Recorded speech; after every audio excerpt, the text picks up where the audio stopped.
የ26 ዓለም እግር ኳስ ዋንጫ ሩብ ፍጻሜ ተፋላሚዎች ተለይተው ታውቀዋል። ለዋንጫ ቀደም ብሎ የተሻለ ግምት ከተሰጣቸው ሀገራት መካከል ፈረንሳይ፣ ስፔን፣ እንግሊዝና አርጀንቲና የመጨረሻውን 8 ቡድኖች መቀላቀል የቻሉ ናቸው። ፖርቱጋል፣ ጀርመንና ኔዘርላንድ ደግሞ የተሻለ ግምት ተሰጥቷቸው ረጅም ጉዞ ማድረግ ሳይችሉ ቀርቷል። ባለፉት ሁለት የመድረኩ ውድድሮች ፍጻሜ መድረስ የቻለው የዲዲዬ ዴሾ ፈረንሳይ አስደናቂ ግስጋሴን እያስመለከተ የሚገኝ ሲሆን አሁን ላይ ለዋንጫው የተሻለ ግምት የሰጠው ቡድን ሆኗል። አስፈሪው የፊት መስመር ጥምረት ኪሊያን ምባፔ፣ ማይክል ኦሊሴና ኦስማን ዴምቤሌ የያዘው በ5 ጨዋታዎች ተጋጣሚው መረብ ላይ 14 ጎሎችን አስቆጥሯል። የሪያል ማድሪዱ ኮከብ ኪሊያን ምባፔ በ7 ጎሎች ከሜሲ በመቀጠል ከኤርሊንግ ብራውት ሃላንድ ጋር በጋራ በመሆን ሁለተኛው ከፍተኛ ጎል አስቆጣሪ ነው። በ19 አጠቃላይ የመድረኩ ጨዋታዎቹ 19 ጎሎችን ከመረብ አገናኝቷል። በባየር ሙኒክ ቤት ድንቅ የውድድር ዘመን ጊዜን ያሳለፈው ማይክል ኦሊሴ ልዩነት ፈጣሪው ተጫዋች ነው። በዘንድሮው ውድድርም 5 የመጨረሻ የጎል ኳሶችን አመቻችተው አቀብሏል። በ1958 በስዊድኑ ዓለም ዋንጫ ብራዚላዊ ኮከብ ፔሌ 6 የመጨረሻ ኳሶችን ያቀበለ ሲሆን ይህን ሪከርድ ለመስበርም አንድ ብቻ ቀርቶታል። ኦስማን ዴምቤሌ ከቀደሙት ጊዜያት በተለየ መንገድ በዴሾ ቡድን ውስጥ ልዩነት ፈጣሪ ሆኖ ታይቷል። በምድብ የመጨረሻ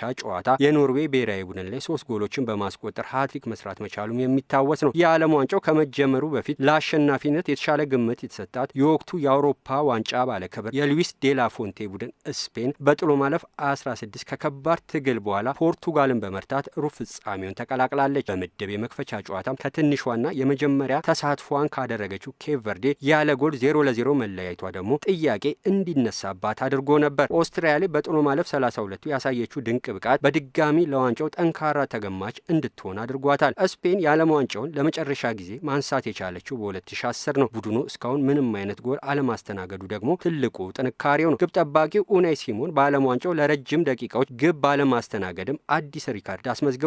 አርጀንቲና አሁንም በኮከቧ ሊዮኔል ሜሲ ላይ ጥገኛ ናት። የ39 ዓመቱ ሜሲ ከምድብ ጨዋታዎች አንስቶ በአምስቱም ኳስና መረብን አገናኝቷል። የ22 ኳታር ዓለም ዋንጫ አሸናፊ ሀገር ብዙ ድካሞች ቢኖሩባትም ኮከቧ አሁንም በጀርባው ተሸክሟት ለሩብ ፍጻሜው አድርሷታል። ሜሲ አሁን ላይ በ8 ጎሎች የዓለም ዋንጫው ከፍተኛ ጎል አስቆጣሪ ነው። በአጠቃላይ በ31 የመድረኩ ጨዋታዎቹ ደግሞ የጎል ተሳትፎ 30 አድርሷል። 21 ጎሎችን ሲያስቆጥር 9 የጎል ኳሶችን አመቻችቶ አቀብሏል። በዓለም ዋንጫውም በአሲስት በዲዬጎ አርማንዶ ማራዶና ተይዞ የነበረውን የ8 ጎሎች ሪከርድ መስበር ችሏል። የቶማስ ቱኸል እንግሊዝ በጥሎ ማለፍ 16 ሜክሲኮ ላይ ለዋንጫ ተቀናቃኞቿ ጠንከር ያለ መልእክት ያለው ድል አሳክታለች። እጅግ አዝናኝ በነበረው 2 የፍጹም ቅጣት ምት፣ ቀይ ካርድና 5 ጎሎችን ባስመለከተን ጨዋታ እንግሊዝ 3-2 በሆነ ውጤት በከፍተኛ ጫና ውስጥ ሆና አሸንፋለች። ጁድ ቤሊንግሃምና ሃሪ ኬን የሶስቱ አናብስት ወሳኝ ተጫዋቾች ናቸው። እንግሊዝ የመጨረሻ የመድረካው ክብሯ ማግኘት የቻለችው ከ60 ዓመት በፊት በ1966 ራሷ ባሰናዳችው መድረክ መሆኑም ይታወቃል። የቡድኑ አምበል ሃሪ ኬን በሙሉ የውድድር ዘመን የሁሉም መድረክ ጨዋታዎች 72 ጎሎችን በማስቆጠር የእግር ኳስ ሕይወቱን አስደናቂ ጊዜ በማሳለፍ ላይ ነው። አፍሪካዊቷ ሀገር ሞሮኮ በ22 ዓለም ዋንጫ ያስመለከተችንን አስደናቂ ግስጋሴ በዚሁ መድረክ እያስመለከተች ትገኛለች። ሩብ ፍጻሜን በብቸኝነት የተቀላቀለችው